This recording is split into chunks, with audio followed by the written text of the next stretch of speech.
یہ جو باتیں کی جا رہی ہے یا جو یہ ایک آڈیو لیک بھی تھی خان صاحب کی، اور کیا یہ اس وقت کیا بنیادی انسانی حقوق کیا کسی سے چھینے جا رہے ہیں یا نہیں دیے جا رہے ہیں؟ ایسا کوئی معاملہ ہے یا آپ کیسے دیکھتے ہیں اس کو ان نیوٹرل اوپینین؟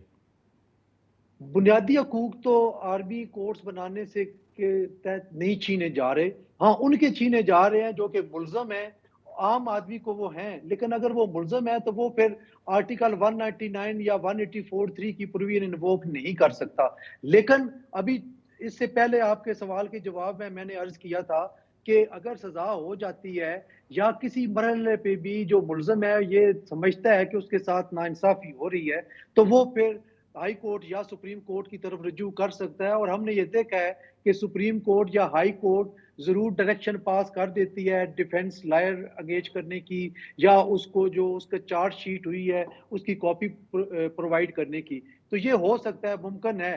لیکن جو آرمی کورٹس کی انٹرنل ہائرارکی ہے اس میں وہ ڈیفینس کوسل کے طور پہ اپنا کوئی ایک میجر یا کپتان صاحب وہ اس وکیل وہ دے دیتے ہیں بطور وکیل کہ اس ملزم کی جو ہے وہ پیروی کر سکے.